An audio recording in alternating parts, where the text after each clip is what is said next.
Okay. Bismillahirrahmanirrahim. Rabbi shrah li sadri wa yassir li amri wahlul 'uqdatam min lisani yafqahu qawli. Assalamualaikum warahmatullahi. Okay, for your assignment, please submit it in PDF format. PDF format dipanggil PDF. PDF. Okay, today I'm going to talk on the topics of omission and also causation. Omission and causation, inshallah.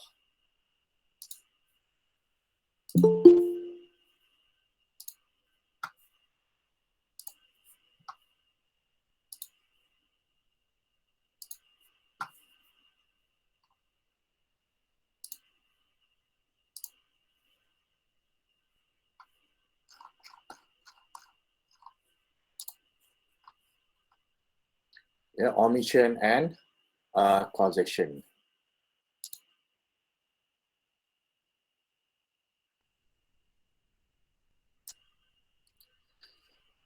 Criminal liability may only be imposed when the accused has done something prohibited. So there must be actus reus, doing something which is against the law, wrongful behavior, the actus reus, the commission of a wrongful act.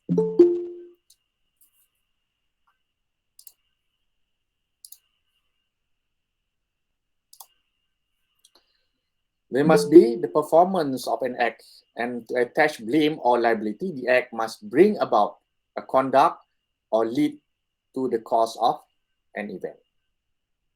So this is what they call, there must be some result as a result of that act. So not only there must be an act, but in some situations, the act must bring about certain result. The particular result or event caused by behavior of the accused must be prohibited by the law. Conduct prohibited by law attracts penal sanctions and must be distinguished from other conduct which is not forbidden by law.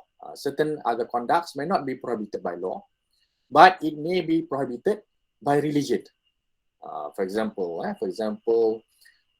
let's say we're talking about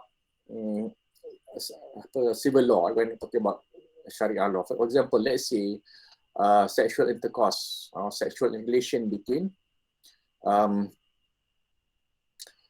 man and a woman, for example, who are not married to each other, and they are not married. They are still single. They are still single, for example.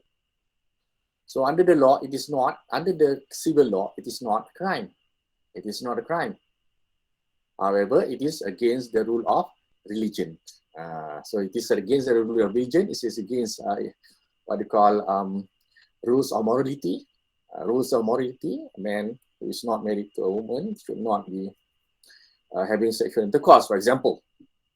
So this is against the rules of religion, and also rules of morality, and also rules of ethics and of organization. So you should be able to differentiate between something which is prohibited by law and something which is prohibited by the religion, for example, or the ethics of an organization, for example. For example, in certain organization, you must do certain acts, for example, and if you do not do that, then you have done something which is against that organization or the ethics of that organization, for example. For example, let's say in a certain organization, they state that if you want to enter their building, then if you should wear certain formal shoes, for example, and you are only wearing slippers, for example. So it is against the rules of ethics in that organization. But it's not against the law. It's not against the law. So you must be able to differentiate between something which is against the religion, something which is against the morality, or rules of ethics of an organization, but not against the law. So conduct prohibited by law attracts penal sanction, whereas other than this, for example, the rules of religion, there is no penal sanction. But of course, he may be punished in the hereafter. He may be punished in the hereafter, or he should be punished in the hereafter, but not. But there is no sanction under civil law for that kind of behavior. For example, this is just an example.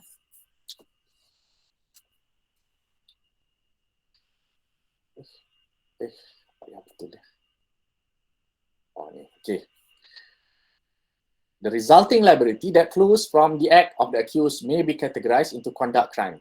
There are certain things that there is, once you have performed, once someone has performed certain conduct, then it is a crime. For example, there is no result. For example, possession of drugs. If someone is found to be in possession of drugs, for example, then, yes, for example, morphine, for example, is in possession of morphine, for example, then it is against the law. Even though he doesn't take that he doesn't sell it, he doesn't take it into his body, for example, but having that kind of drugs in his possession is a crime under the Dangerous Drugs Act 1952. This is conduct crime. There is no result. Whereas another kind of crime is known as result crime. Result crime is the situation whereby in order for a person to be guilty of that particular crime, there must be certain result. For example, let's say murder. If someone is to be punished for the offense of murder, for example, the victim must die. His act must cause the victim to die. He must kill the victim. His act, for example, using a knife, stabbing onto the neck of the victim, must cause the victim to die. So that is the result crime. If let's say he stepped onto the shoulder of the victim is injured, seriously injured. The victim is seriously injured. He is severely injured. Or let's say even then, but let's say his hands has to be amputated, for example. But he does not die as a result of that.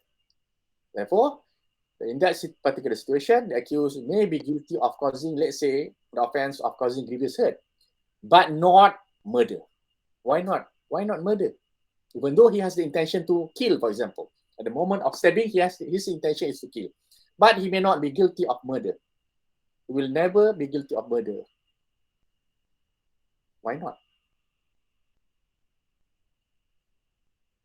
He may be guilty of the offense of causing grievous hurt, or even perhaps may attempt to murder, but not murder. Why? Because murder is a result crime, whereby the end result must be death. If the victim does not die, it is not murder. It is not culpable homicide not amounting to murder, because under both for both offences, the victim must die. That is the law. That is this kind of crime is known as result crime. In contrast with conduct crime. Under conduct crime, once he has performed that act, then he is guilty of the offense. Even though there is no result, he has not become intoxicated. He has not taken the drugs, for example, in the first example just now. Just skip this. I don't think this is what I copy this from the what they call J. Auda's book, but I don't think this is relevant.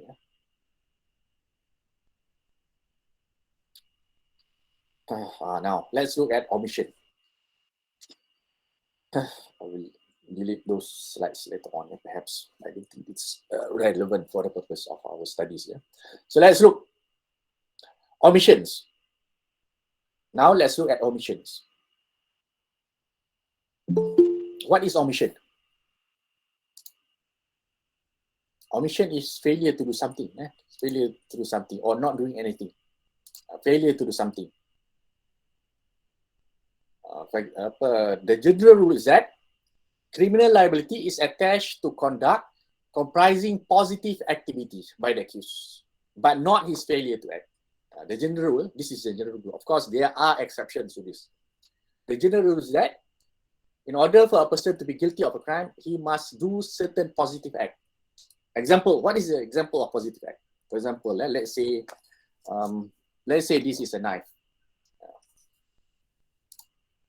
Let's say this is a knife, because it's too dangerous for me to use what do you call the actual knife, yeah, for the purpose of demonstration. I may make a mistake and kill myself. Okay, let's say this is a knife. Let's say this is a knife, for example. Let's say this is a knife. This is a ruler, but it is for the purpose of demonstration. Let's say this is a knife, for example. If the accused uses this knife and step on to the victim, then that is a positive conduct. That is a positive conduct. So let's say if his act kills the victim or cause injury to the victim, he may be guilty of the offense of, let's say the victim dies and he has the intention to kill, it is an offense of murder. If he has the intention to cause body injury and the victim is injured, then he may be guilty of the offense of causing injury, causing hurt using a dangerous weapon under section 326, for example. So this is a positive act. So what if someone, let's say someone is walking near on the beach, walking on the beach, and then he sees someone about to drown, someone who is about to drown, he is drowning. He can't swim. He has gone too far into the sea, and he was about to drown. He was shouting for help, for example. So in this situation, let's say he is a good swimmer. He can easily save that person, but he refuses to do so because let's say that person is his enemy, or let's say because that person has certain grudges, certain thing that he is not satisfied with that person, just quarrel sometimes ago. Because of that, despite the fact that he may easily save that person from drowning, from death, but he refuses to do so because of the quarrel, for example. In this situation, in the second situation, this is called as an omission. He doesn't do anything. He has the opportunity to save that person, but he refuses to do so. So is this a crime? So this is a question. This is an omission. So generally, it is not a crime. And there must be a positive act in order for a person to be guilty of crime. For example, let's say in the same situation, and then he finds what they call his enemy near the beach. He takes his enemy's, he pull the enemy's hair and then push it into the water, causing the enemy to be drowned. So in that situation, that is a positive act of killing. So he may be guilty of murder in the first situation.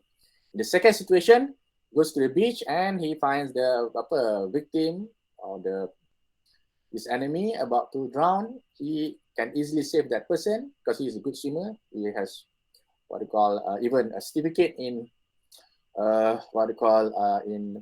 life saving, for example, but he refuses to do so.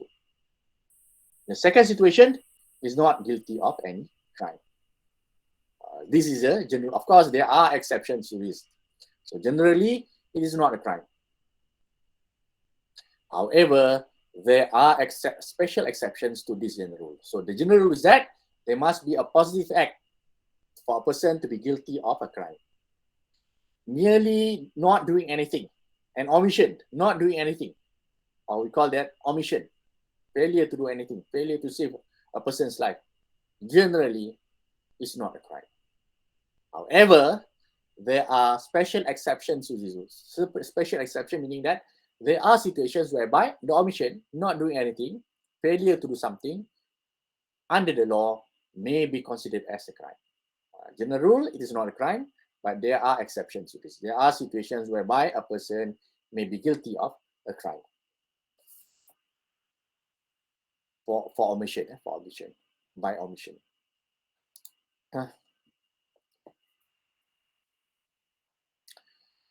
If you look at the penal code, if you look at the penal code, words referring to acts includes illegal omission. So the word here is illegal omission, not merely omission, but illegal omission. If it is a mere omission, it is not a crime. But if it is a illegal omission, it is a crime. If let's say he fails to do something and that thing is actually illegal not to do it, then it has become an illegal omission. So the penal code describes, the penal code defines, the penal code under section 32 defines act to also include illegal omission, not to include omission, but to include illegal omission. What is illegal omission? When the law says that it is illegal for you to not to do that thing. For example, it is illegal for you not to maintain your children, for example. If there is such a law, then failure to maintain your children is an offense. It is considered as an illegal omission because the law says that it is illegal for you not to do that thing. So that is illegal omission. Section 32 says in every part of this code, meaning the penal code, except where the contrary intention appears from the context, words which refer to acts done extend also illegal omission. Meaning when the word under the penal code, for example, if you do this, then it is considered as an offense of causing hurt, for example. If you cause injury to someone, then it is an offense of causing hurt, for example. So that act, doing something, causing injury, that act also include illegal omission. If the law says that you must do that thing and you fails to do that thing, then it is also considered as an act. The omission, the failure to do that, because it is an illegal omission. Because section 32 says that when the penal code says an act, that act also includes illegal omission. So the meaning of illegal, unlawful, and legally bound to do is stated under section 43 of the penal code. The word illegal or unlawful is applicable to everything which is an offense, or which is prohibited by law, or which furnishes ground for a civil action. When we say illegal omission, because we're now discussing on illegal omission. So what is illegal omission? Or what are the situations whereby an omission is considered as an illegal omission? Section 43 provides or enumerates the situations whereby the omission is considered under the law as an illegal omission. So what are the situations whereby the condition is considered as an illegal omission? Number one, everything which is applicable to everything which is an offense. Something when the what called not performing that act is an offense. When the law says that not doing that thing is an offense.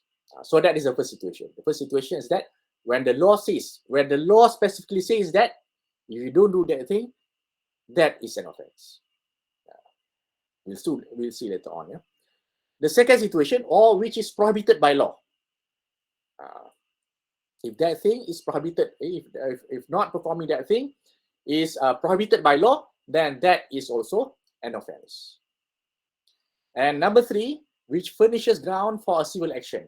If that thing, doing that thing is something which the law, which if he fails to do that, then it finishes a ground for civil action, meaning the victim may take civil action against him, then that omission is considered as also an illegal omission.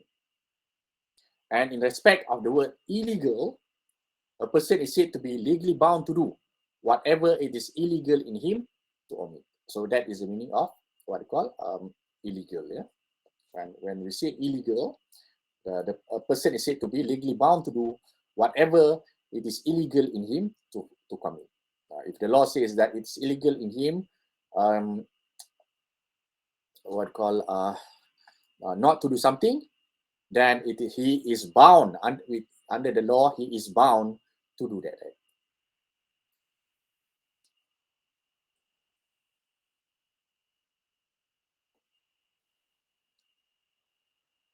So this is the first situation, failing to act when it is an offense. Failing to act when it is an offense. Yeah. This is under, if you look here, section 43, the word illegal or unlawful applicable to everything which is an offense. Everything which is an offense. Failing to act when it is an offense. This is the first situation. Failing to act when it is an offense. Under, if you look at this first section 43, the word illegal or unlawful is applicable to everything which is an offense. When it is an offense, which when the law says that it is an offense, then that act is an offense, then that omission is an offense. When the law says that that omission is an offense, then it becomes an illegal omission. It becomes an illegal omission. Before we continue with this, we take a break of 5 minutes because I need to go to the toilet.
Okay. Back to apa namanya our topic just now. So under section 43, the word illegal or unlawful is applicable. The first situation, everything which is an offense. Everything which is an offense. Meaning that if the omission is an offense, if the law says that the omission is an offense, then it is an illegal omission. For example, let's say, let's look at section 289 of the Penal Code.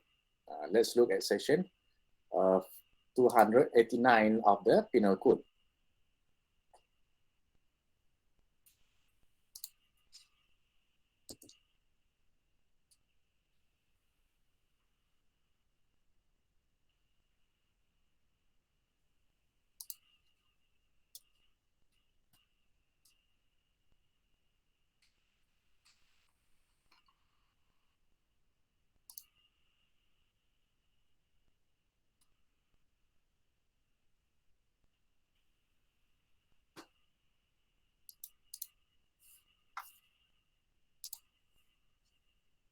Section 289 says, whoever knowingly or negligently omits. If you look here, the word here is omit.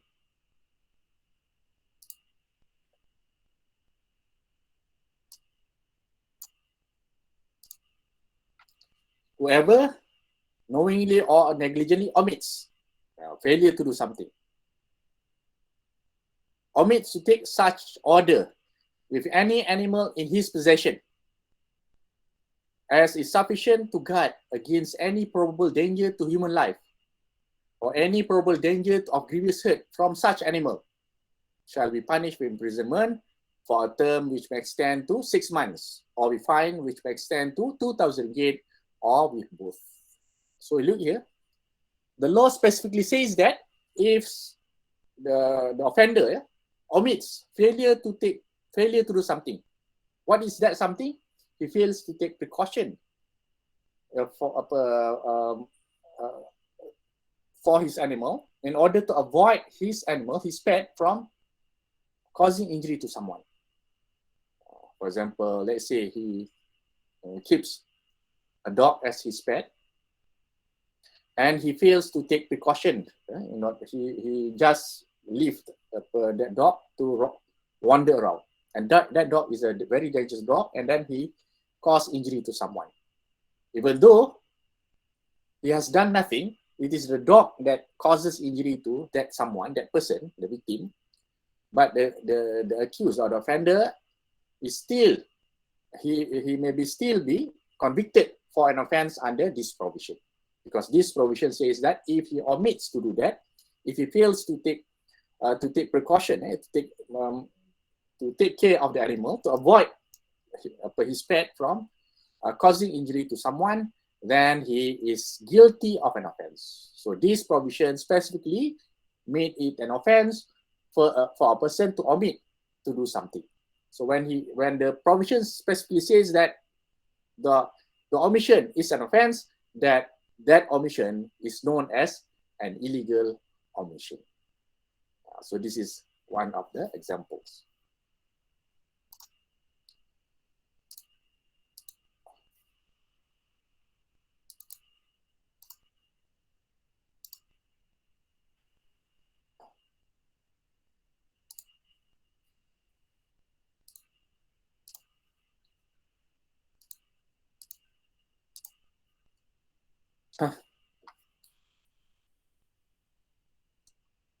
Okay, another example.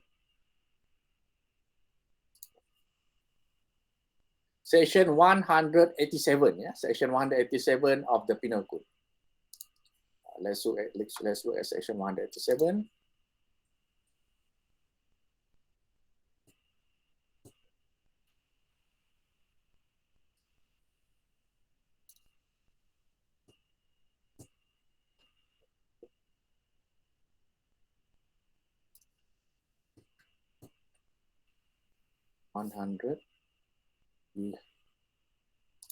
Section 187.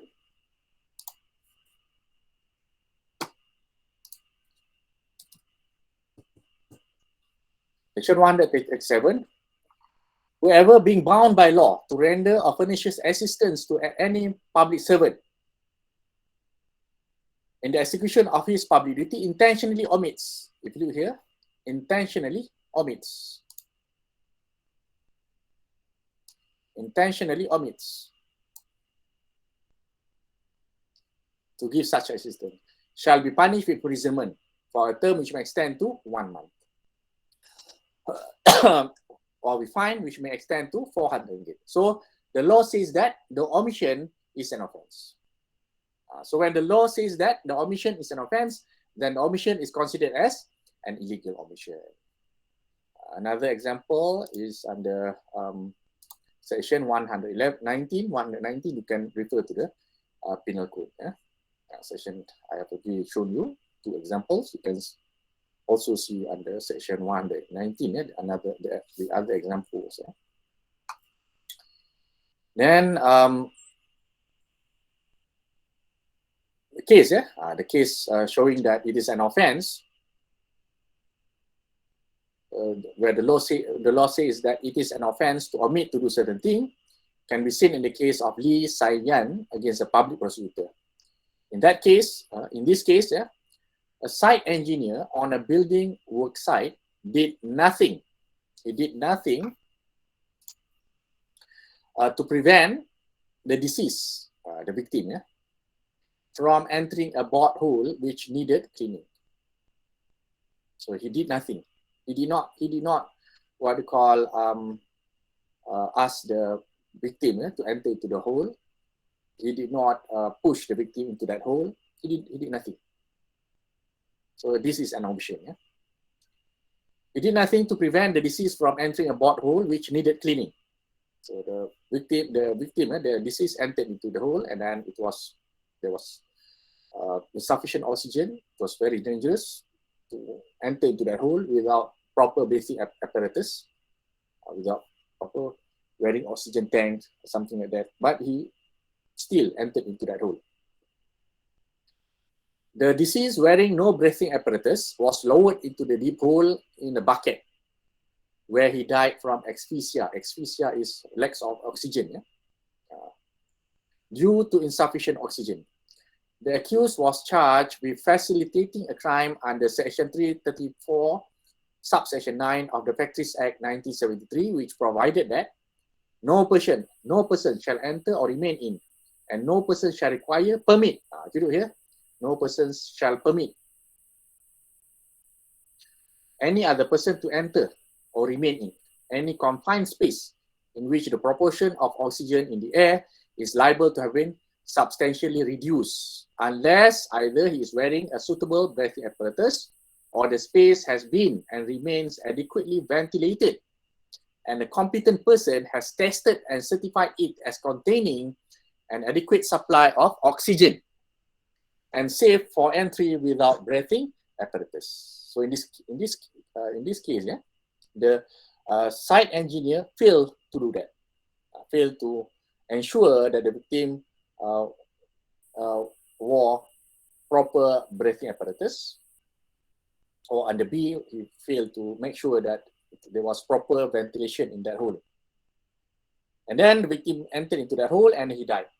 So now the question was that whether the site engineer was guilty for the omission, for failure to ensure that the victim was wearing proper breathing apparatus. In this case, the company, Penta Ocean, for whom the accused worked, had already been convicted for this offense. The question was whether the accused, the site engineer, had facilitated offense by not doing anything, by failure to make sure that the victim wore a proper breathing apparatus, whether he was guilty for under that provision for omission. The court held that for the charge to succeed, the accused must have facilitated the offense for Penta Ocean. The prosecution's case was that by making no attempt to stop the deceased from going down when he was not wearing breathing apparatus, the accused was said to have facilitated the offence. The accused contended that to facilitate required active participation. The accused argued that he was not guilty. He argued that because he did not do a positive act. He did nothing. The court held that his failure to do that thing, his failure to ensure that the victim was wearing proper ventilation was made an offence under that particular provision. Because of that, the court held that the omission on the part of the accused was an illegal omission. So he had committed an offence under that provision.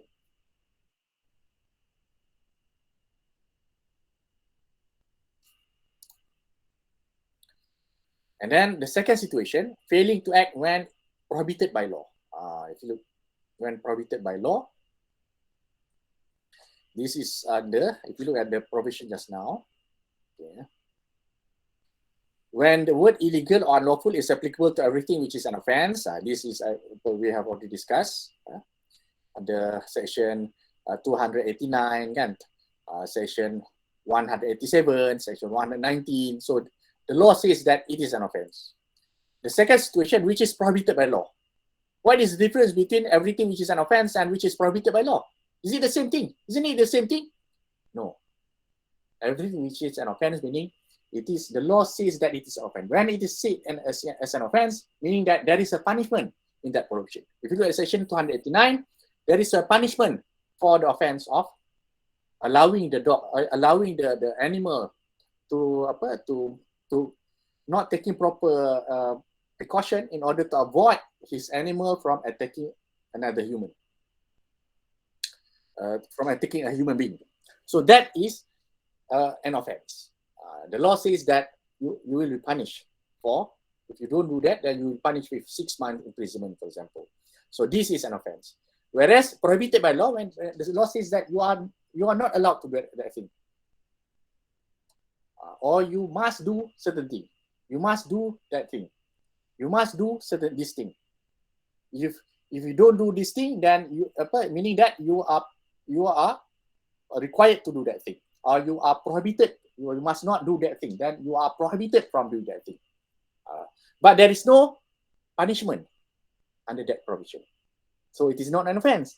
But it is prohibited by law, but it is not made an offence because there is no punishment. So this is the second situation. Example can be seen under, can be seen in the case of, can be seen, let's see, the third situation, okay. Can be seen in the case, can be seen in section 68. What is prohibited by law certainly includes omission which are expressly made offences, but the term is not restricted to these offences. Meaning there are situations whereby it is not an offence, but it is prohibited by law. If that is the case, then it is still considered as an illegal omission. An example is in section 68 of the Singaporean Women's Charter. The Singaporean Women's Charter, this is to protect women, to protect women, which provides that it shall be a duty of a parent to maintain or contribute to the maintenance of his or her children by providing them with such accommodation, clothing, food, or education as may be reasonable. So the law made it an obligation on the part of the parents, on the part of the parents, the father and mother, to provide their children with accommodation, clothing, food, and also education. So it is required by the law. Failure to perform this duty is prohibited by the law.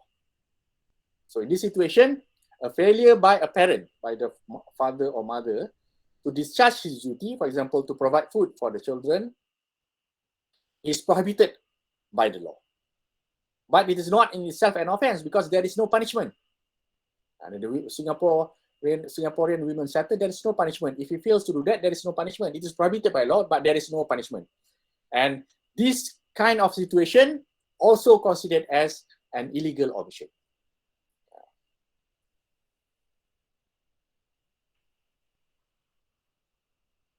In the case of D'Souza and Pashupati Nath Sakar, a ship captain, had done nothing to remove a member of his crew who had fallen ill and subsequently died. The captain was charged with causing death by negligent act under Section 304, capital A of the Penal Code.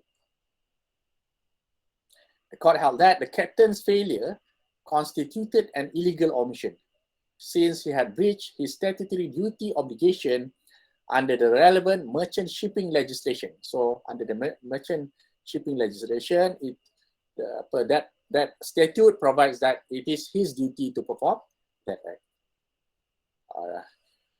To take all possible steps to arrange for the best treatment to be made to a sick person on board his ship in order to preserve his life. So he failed to do that. He knew that one of the crew members of the ship was ill, but he failed to take precaution. He failed to take that person on board to the hospital, and that caused the victim to die. It was an omission on his part, but there is a statute saying that it is his obligation to do so. So when he fails to do so, it is an illegal omission. The court considered that it was an illegal omission. Accordingly, the captain's omission satisfied the physical element of the offence charge. So the court held that when he failed to do that, that was an illegal omission. And lastly, failing to act which furnishes ground for a civil action. If you look at the provision just now, if you look, the word illegal or unlawful is simply applicable to everything which furnishes ground for a civil action. Which furnishes ground for civil action. So this is a third situation whereby the omission is considered as an illegal omission. Failing to act which furnishes ground for a civil action. The third situation requires a court to determine whether the particular accused omission would attract civil liability. So there are certain situations whereby it is the civil duty of the accused to do certain things. Failures to act which furnishes ground for a civil action are most commonly related to tort law, in particular, the tort of negligence.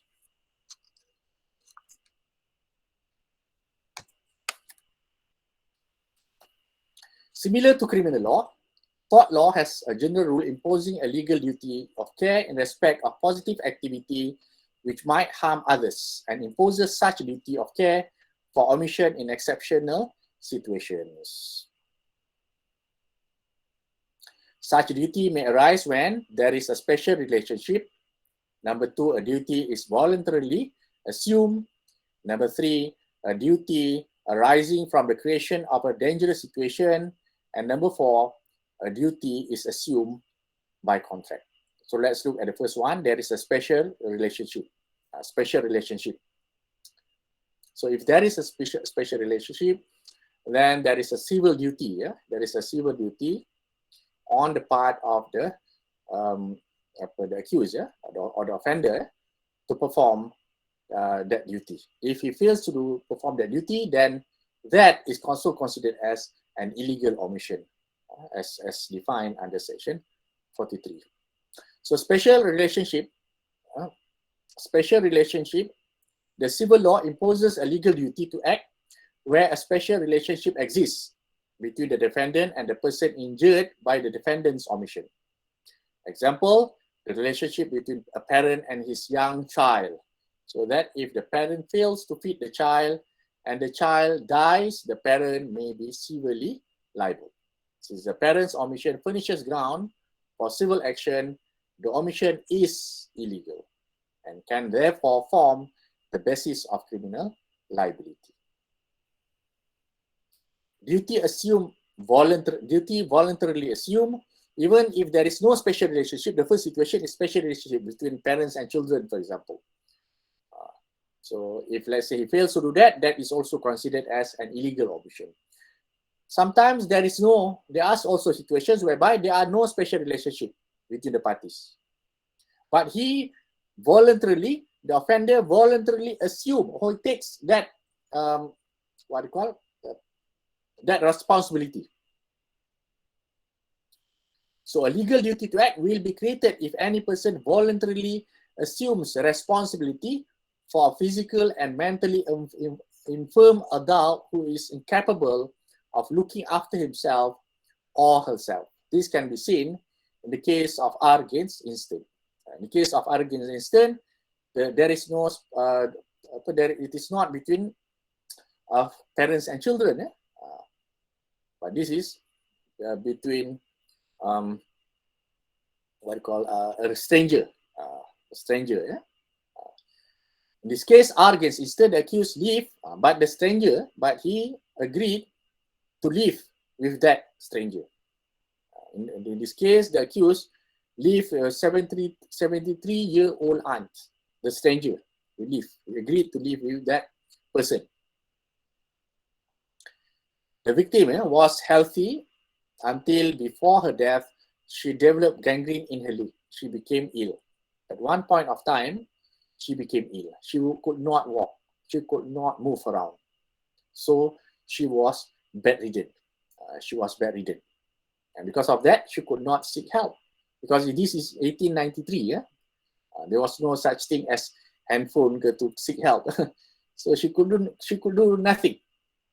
The accused knew about this because he was staying with the aunt, but he did nothing. He just left the aunt to die. He just left the old woman to die, doing nothing. So this is an omission on his part. And generally, we have discussed previously, the general rule is that it is not an offense. However, in this situation, because he chose to live with that woman, so he voluntarily assumed such duty. Because of that, the court held that it was an illegal omission. Therefore, the court found that that omission was an illegal omission. Therefore, it was considered as an offense. The omission is considered as an act. The omission, the actus reus. The actus reus was the omission. So it was held that it was an offense on the part of the offender, on the part of the accused. Duty arising from creation of a dangerous situation. If you look at this is also from duty failing to act which furnishes ground for civil actions, because here there are 4 situations whereby a duty may arise from something which furnishes ground for civil action. We have looked at the special relationship and the duty voluntarily assumed. Now let's look at the third situation, a duty arising from the creation of a dangerous situation. The civil law also imposes a duty of care in respect of omissions when the defendant has negligently created the dangerous situation. In the case of R against Miller, the appellant, while squatting in someone else's house, lit a cigarette. He smoked. He lit a cigarette. And then smoked, and then he fell asleep. He fell asleep. And then that cigarette fell onto the mattress. The cigarette fell onto the mattress. And the mattress was burnt. The mattress was burning. He woke up later because he was because of the smoke, because of the fire. But he did nothing. He did not extinguish the fire. He just went to another room and continued sleeping. And the whole house was caught on fire because of his failure to extinguish the fire, to stop the fire. He was rescued and charged with arson. In this case, he did nothing. The criminal act on his part was doing nothing. Of course, when he slept, of course, that cigarette fell onto this mattress, but at that moment he had no intention, because that was an accident. But now, upon realizing that the mattress had caught fire, he did nothing. So it was doing nothing. The omission, failure to stop the fire. So now the question was that whether he was guilty for that omission, failure to extinguish the fire. Court held that because he put that situation, he was the cause of that situation. He created that dangerous situation. Therefore, it was his duty to act. So his failure to extinguish the fire, to stop the fire, was considered as an illegal omission. Therefore, the court held that he was guilty of the offense of arson, of arson, of causing the fire. So that arson was by omission, by failure to extinguish the fire. And then the case of Benoy Chandra Day against the state of Calcutta, an uninsulated live galvanized electric wire, meaning electric wire, if you look at the electric wire, it is insulated with plastic, isn't it, with rubber or plastic. But in this case, it was not insulated. It was very dangerous. If someone touched, that person may die as a result of being shocked by the electricity. So an uninsulated live galvanized electric wire had been connected from the house of Gopal to the house of accused. A 13-year-old boy, while passing in front of the accused house, touched that wire, that uninsulated wire, and he died instantly from electric shock. The court held that as the accused knew about the electricity connection and failed to switch it off, he was guilty of criminal negligence of causing death within the meaning of Section 304, capital A, through illegal omission by failure to switch off the electricity.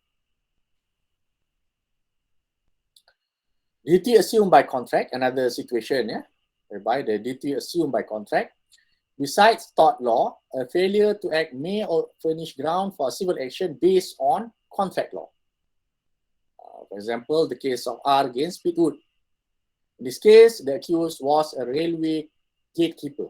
So he was employed as a railway gatekeeper. What was his duty? To keep the gate shut whenever a train passed along the period of 7 a.m. till late afternoon. So he was a railway gatekeeper. He should close the gate. At that moment, for example, let's say scheduled time, the train will pass through that gate, that road is, let's say, 8:20, for example. So he must close the gate by 8:15, for example, and then open when the train has already passed. Not many trains pass during the day period. One day, when he left the gate open, so he failed to perform his duty as a railway gatekeeper. A train and then a car crossed that road, crossed that railway track, and killing one man and injuring another seriously because of his failure to close the gate. Because of that, the person driving the car did not know that the train was about to pass that railway track, and because of that, one of the persons in that car was killed, and another person was seriously injured.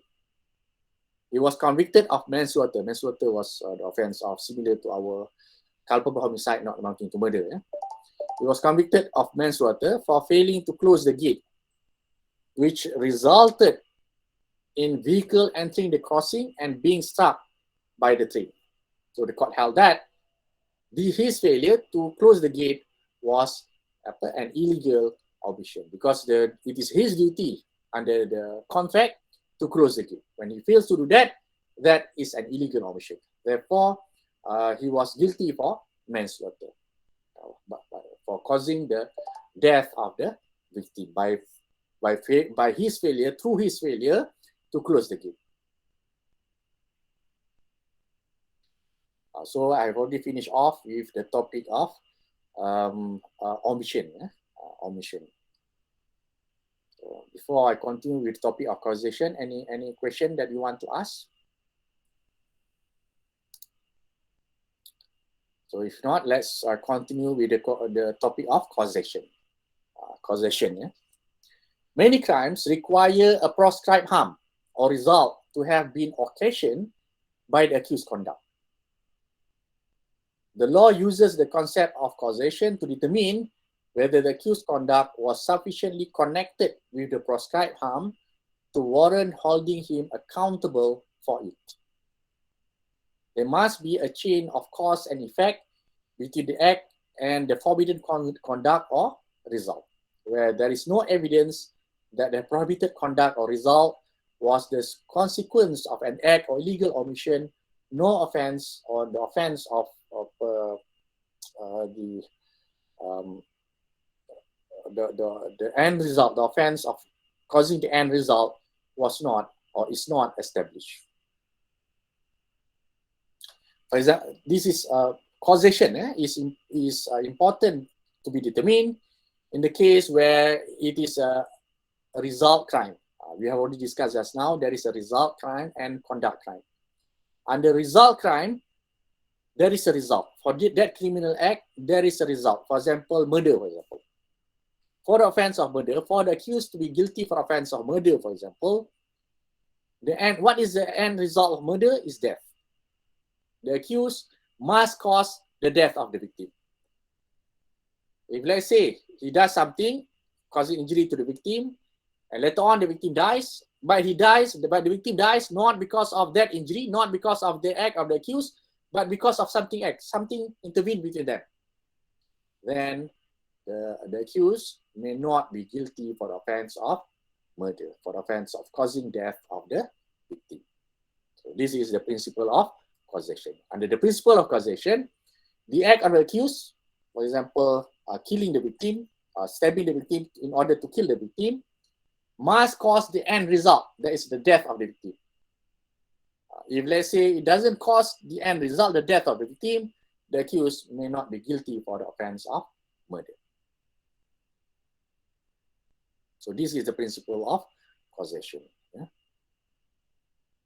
The purpose of establishing causation is to ensure that only those who are found criminally responsible for the death of a victim may be punished for such a serious consequence. The test for causation, how to determine whether the victim or whether the accused causes the death of the victim. So the test for factual causation, if the victim's death would not have occurred without the accused conduct, this is considered as factual causation. So the death of a victim is actually caused by the act of the accused. The death of the victim is caused by the act of the accused. So this is factual causation. There must be no break in the chain of causation between the accused conduct and the resulting injury. This is sometimes described as but-for test. The question being whether the victim would not have died but for the accused conduct. Traditionally, the accused conduct would be termed as causa sine qua non, a necessary or indispensable condition of the victim's death. Conversely, if the victim's death would have occurred despite whatever the accused did or did not do, factual causation is not established, and the causal inquiry is at an end. Causa causant or strict test, the act of the accused should be the immediate cause of death. A person can only incur criminal liability when his conduct is regarded as the legal cause of injury suffered by the victim.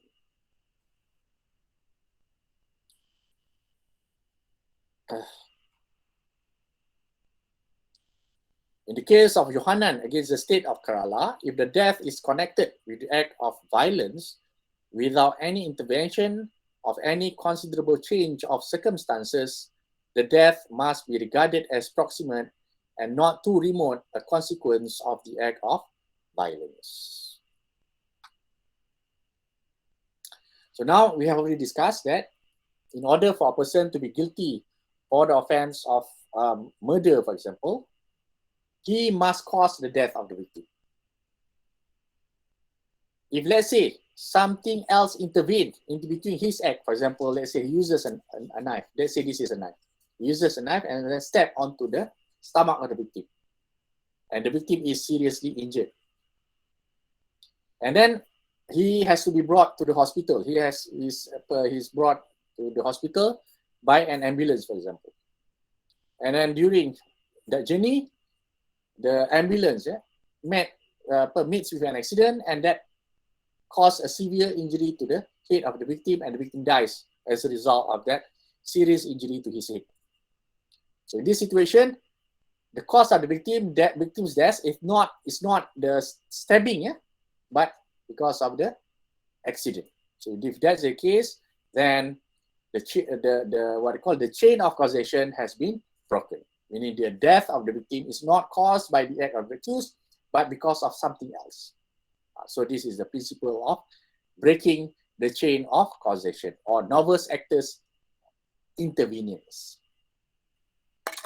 Criminal liability for an act is established only when there is an unbroken sequence of cause and effect, in that the injury can be attributed directly to the act of the accused. So if, let's say, the accused using a knife stab onto the victim, and then the victim dies, in order for him to be guilty for murder, for causing the death of the victim, his act of stabbing, the injury through that stabbing, must cause the death of the victim. So that is the principle of causation. This act must cause the death of the victim. If, let's say, something happened in between, and that caused the victim, something happened that caused the victim to die, then the chain of causation is broken. So the case of Lord and Another versus Pacific Steam Navigation Company Limited, or also popularly known as the Oropesa, in order to break the chain of causation, the reason must be something unreasonable, extraneous, and extrinsic. That was held the case of the Oropesa. In order to break the chain of causation, there is to consider that the death of the victim is not as a result of the act of the accused. Something intervened in between the act of the accused and the death of the victim must be something which is unreasonable, extraneous, and extrinsic. The test was discussed in R against Smith. So this is a test. The test here referring to what I call in order for the accused. So in order for the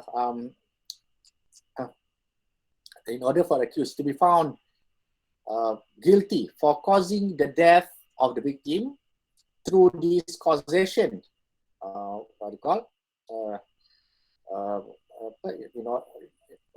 in order to break the chain of causation, that the accused is not the cause of the death of the victim, that something that happened in between the act of the accused, for example, stabbing, and the death of the victim must be something which is so overwhelming. This was held the case of R.G. Smith. The thing that intervened must be something which is so overwhelming as to make the original wound merely part of the history. If the second cause, something that intervened, something that happened, for example, in the example that I've given to you just now, the accused stabs the victim using a knife, and the victim is injured and he's brought to the hospital. On the journey to the hospital, the ambulance that he was in met with an accident. So that accident is considered as some second cause, something which happened in between the act of the accused. So that second cause, in order for that second event to break the chain of causation, it must pass the test in R.G. Smith. What is the test? The second cause must be so overwhelming as to make the original wound, the stabbing just now, merely part of the history. Meaning that he died not because of that stabbing, but he died because of the accident. only then it can be said that the death does not flow from the wound. So this is the principle of novus actus interveniens.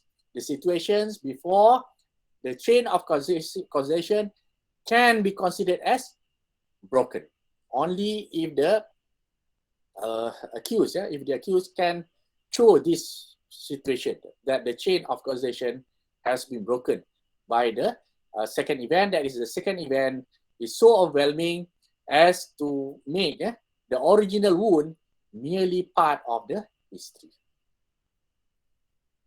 So that is a test. In Leong Seong Sun, the deceased died due to peritonitis caused by infection and inflammation of the membrane lining the cavity of the abdomen, brought about by the ruptured intestines due to untreated surgery. So the question in this case whether because he was not properly treated, whether that because the fact that he was not properly treated break the chain of causation.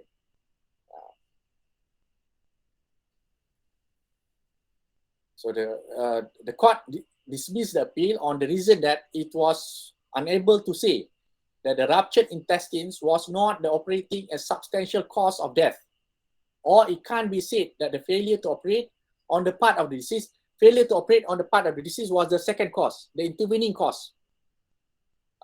It was not so overwhelming as to make the original wound, the ruptured intestines, part of history. So the test in R.G. Smith was not satisfied in this case. So it was because it was unable to say that the ruptured intestines was not the operating and substantial cause of death, or it can't be said that the failure to operate on a part of the disease was a substantial cause of death, and it was so overwhelming as to make the rupture of the intestines part of history. So the court in this case applied the test in R.G. Smith and found that the test has not been satisfied. And because of that, the court held that the chain of causation was not broken. Therefore, the accused was found guilty for causing the death of the victim. So the category of causation cases: number one, complications of medical treatment. Number two, voluntary conduct and attributes of the victim. And number three, intervention of third party. So now let's look at the first category of cases, complications of medical treatment. So what if he is sick, but if the accused caused injury to the victim, and then the victim was not given proper medical treatment, and then he died. Can the improper medical treatment be considered as novus actus interveniens, the thing that breaks the chain of causation? This is the question under complications of medical treatment. It is not uncommon in homicide cases that the official cause of death may not be due directly to the injury itself. Ordinary complications flowing from the original wound did not break the chain of causation. Let's say the accused uses a knife and then stabs onto the victim, and then the victim is bleeding, and then he dies as a result of, let's say he died a few days later because of the wound being infected. So this is ordinary complication. Yeah? The wound, if it is too big, if it is there is a highly complications. It is the most probable complications of that kind of wound it will be infected. There will be infection to that wound. So if that is the case, he died as a result of that infection. So that is the ordinary complications from the wound. So if that is the case, it will not break the chain of causation, according to the case of Saleh Bhai Kadarali against Emperor. For example, the accused uses a knife and then stabs onto the stomach, and the victim is brought to the hospital, and then he was infected, the wound was infected, and then he died because of the infection. So that because he died as a result of infection, that can, according to Salim Hai Qadar Ali, that cannot be said, because that cannot be said to break the chain of causation. Because being infected because of the injury to the stomach, because of being stabbed, is the ordinary complications of that kind of injury. A submission that the deceased could have died from medical negligence during treatment would not also stand when death is caused by bodily injury inflicted by the accused. This was held in the case of public prosecutor against Gunus Sagina. If the treatment was given in bona fide by competent medical practitioners, the evidence will not be admissible to show that the treatment would not have been administered in the same way by other medical practitioners. This was held in the case of R against Steele. Let's say two medical officers have different opinions as regard to how the patient should be treated. He was injured as a result of the injury stabbed by a knife by the accused, and then he's being brought to the hospital and being treated. One doctor says it should be treated in a certain way, the other says another way, and then he's treated through the second way, and then he died. The first one say that if, let's say, he's treated through another means, he may have survived. So the fact that there is a what called different opinion as the way that the injury should be treated will not break the chain of causation, according to the case of R against Steele. That was held in the case of R against Steele.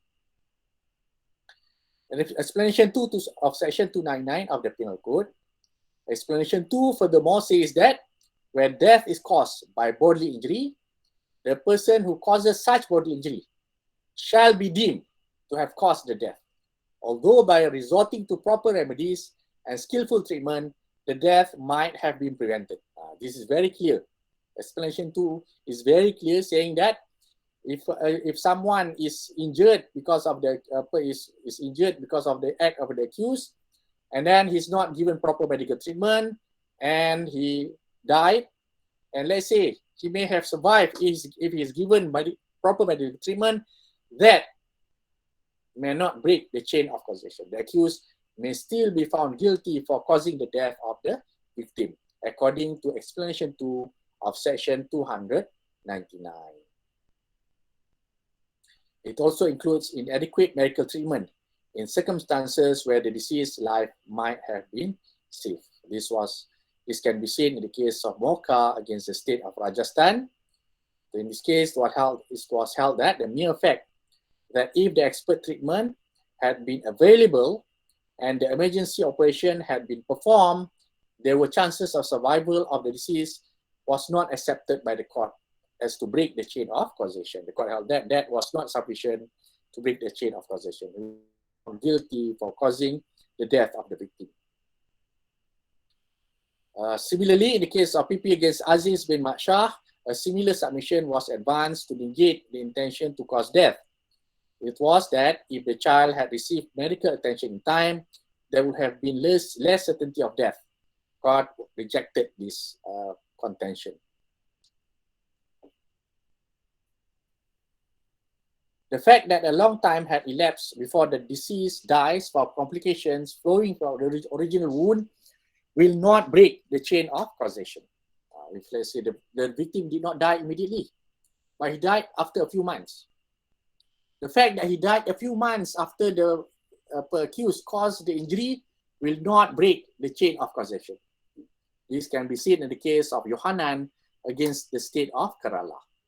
In this case, there was a quarrel between husband and wife, but it has gone far beyond the normal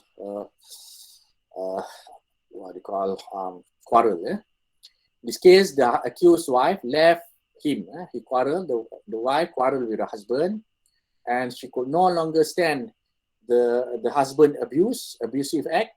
So she left the matrimonial home and lived with her parents. So the husband then went to the parents' house and stabbed her, the wife.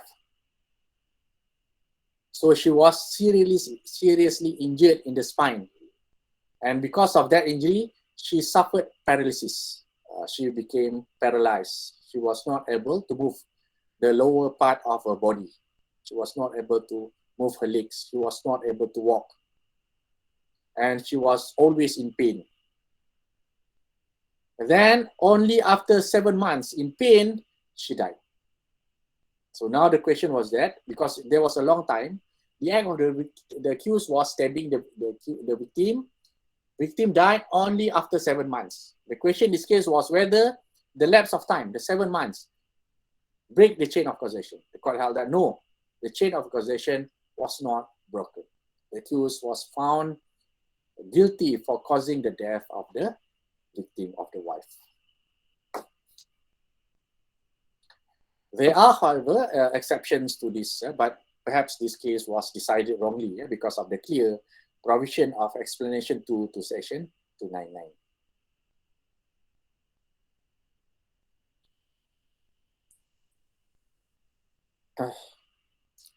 Another situation, intervention of the victim. There are situations where the voluntary intervention of the victims leads to his own death. 3 situations. Number 1, escape or fright and flight case, meaning the victim tries to run away from the accused. And then she meets with an accident and then dies as a result of that, trying to run away. So will that break the chain of causation? So this is the first situation. The second situation, eggshell skull situation, where the victim has certain defect. And that accelerated his death, or that caused his death. Will that break the chain of causation? The third situation is religious or other beliefs of the victim. The victim believes in certain religious belief where he will not accept certain treatment, certain kind of treatment, and that caused him to die because he is not properly treated. Will that break the chain of causation? These are the 3 situations whereby the victim intervenes. So the question is that whether that breaks the chain of causation. Escape or fright and flight.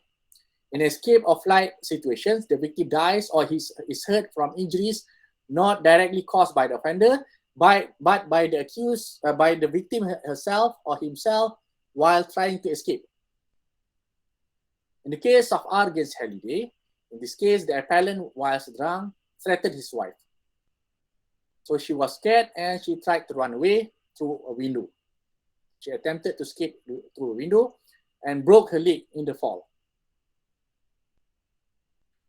It was held that the accused person shall not be held liable for the injury if it was done accidentally or deliberately by the act of the victim herself in trying to escape. However, if the accused creates in the victim's mind an immediate sense of danger which causes the victim to try to escape, and in so doing injures himself or herself, the person who creates such state of mind is responsible for the injuries which result. In R against Robert, the appellant was driving the victim, a passenger in his car, from a party. And then he made sexual advances towards her. Perhaps he touched the sensitive part of her body, for example, sexual advances. So she was very scared. She was very scared because of the advances made by the appellant. And then the appellant threatened her, saying that he had beaten up girls who had refused him, saying that if you stop me, then I will beat you. I have already done that many times. Many girls have already been beaten by me. So the victim was very scared. So she thought that there was no other way to escape from the appellant except to jump out of the car. So she jumped out of the car and was injured. So the question was that whether the accused was guilty for causing that injury. The injury was caused by her jumping out of the car. So it was her own act. But the question was that whether the accused was guilty. The accused put the victim in that state of mind. So the test that need to be considered according to the court in this case was the injury suffered by the victim the natural result of what the alleged assailant said and did, in the sense that it was something that could reasonably have been foreseen as the consequence of what he was saying or doing. And the court found that, yes, it was. Therefore, the court found that he was guilty for causing the injury of the victim. And then another case, if let's say the voluntary act of the victim, if it is a voluntary act of the victim, then it breaks the chain of causation. This can be seen in the case of Hendrickson and Commonwealth. In this case, there was a quarrel between husband and wife. Husband and wife quarreled, and then the wife ran outside the house. But it was snowing, it was very cold, it was snow. And then he shut the door. But he did not lock the door. He shut the door, but he did not lock. The wife refused to enter the house. Even though the door was not locked, she did not enter the house. She just lived there in cold, in the snow. And that caused her to die. So the question was that whether the husband was guilty for causing the death of the wife. The court held that it was her own act. She could enter into the house, but she refused. So it was her own act. The court held that the chain of causation had been broken. The husband was not guilty for causing the death of the wife. The voluntary act of the victim may thus break the chain of causation, even though the victim may apparently have very few options when effecting his escape. In the case of Joginder Singh against the state of Punjab, the deceased ran from his house towards the field after another person was attacked and killed. He was followed, apparently chased by two men. According to a witness, the deceased jumped into a well in order to save himself. The two men were about 15 to 20 feet from the deceased when he jumped into the well. The court allowed the appeal, so he was what they call the accused was found guilty in the High Court. The accused was found guilty for causing the death of the victim, but they appealed, and the court allowed the appeal. The court found that there was no evidence to suggest that the accused drove the deceased to jump into the well, leaving him with no option but to do so. So there was other options, but he on his own accord jumped into the well. Therefore, the court held that the accused was not guilty for causing the death of the victim. The act of the voluntary act on the part of the victim broke the chain of causation in this case. Another situation is eggshell skull, when the victims suffer from an infirmity and dies from injuries which would not kill an ordinary person. Explanation 1 of section 299 states, a person who causes bodily injury to another person who is laboring under a disorder, disease, or bodily infirmity, and thereby accelerates the death of that other, shall be deemed to have caused his death. So meaning that it's very clear under explanation 1 that if the victim suffers from an infirmity and dies from injuries which will not kill an ordinary person, according to explanation 1, the accused may still be found guilty for causing the death of the deceased.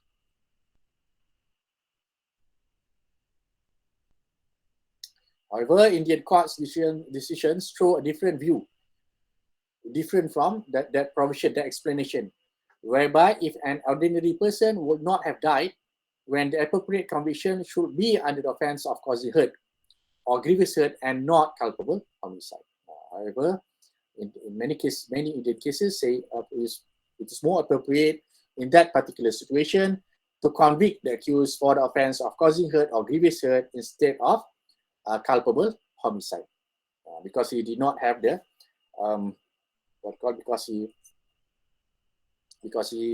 he may not have sufficient intention to kill the victim, sufficient mens rea to kill the victim. In the case of Bharat Singh against Emperor, in this case, the post-mortem report revealed that the cause of death was due to asphyxia. Asphyxia was lack of oxygen, and heart failure caused by the injuries caused by the accused. However, the evidence disclosed that the deceased was suffering from a badly enlarged heart. The victim was suffering from certain kind of disease, and it has increased the probability of heart failure, even from minor injuries. The court held that there was no reason that the accused would have the knowledge that the deceased was suffering from that kind of disease. Therefore, the court found that he was not guilty for the offense of causing death, but instead he was guilty for the offense of causing hurt. And lastly, beliefs of the victim. Another situation is beliefs of the victim. The deceased may also have certain belief that may lead him to refuse medical treatment. So if he refuses the medical treatment because of his religious belief, generally explanation 2 will also be applicable. The explanation 2 to section 299 will also be applicable. Explanation 2 states where death is caused by bodily injury, and the person who causes such bodily injury shall be deemed to have caused the death, although by resorting to proper remedies and skillful treatment, the death might have been prevented, meaning the chain of causation will not be considered as broken. If, let's say, the victim refused to accept proper medical treatment because of his or her religious belief, because of the clear provision under explanation 2 to section 299. In the case of R against Blue, the victim, who was a Jehovah believer, was injured on the fingers caused by the accused person. But because of her religious belief, she refused blood transfusion and amputation. The doctor advised that the fingers to be amputated. The surgeon advised that her fingers to be, one of her fingers to be amputated. And she was advised to accept blood transfusion. But because of her religious belief, she refused to have the amputation and to receive blood transfusion. And later on, she died. After 2 weeks, she died. The court held that the accused was guilty for causing the death of the victim. The fact that she refused medical treatment did not break the chain of causation. It was decided that if the refusal was unreasonable one, then it has broken the chain of causation. But the standard must not be based on the particular victim, but also to an ordinary person. As long as the victim died due to the injury inflicted by the assailant, he should be made liable for the death of the victim. The question is, what caused her death? The answer is the stab wound. The fact that the victim refused to stop this and coming does not break the chain of causation. And lastly, the third party intervention.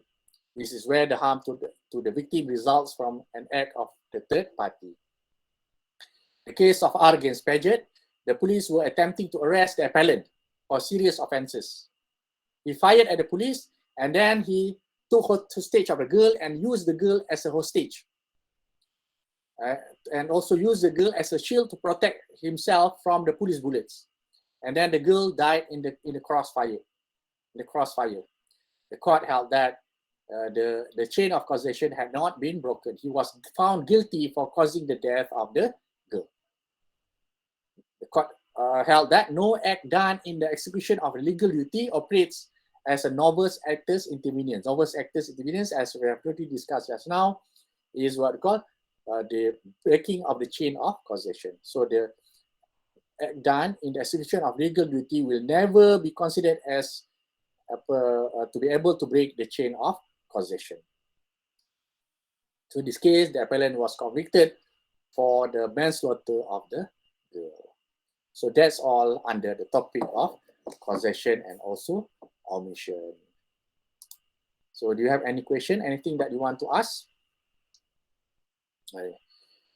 Sign your attendance in the your future, and also please submit your assignment on time, within the time limit, and do it and submit it in the form of PDF, in the form of PDF, not words or any other form, but it must be in the form of PDF, inshallah. Any question? So if you don't have any question, we stop now. We'll continue inshallah next week. Next week will be the last week.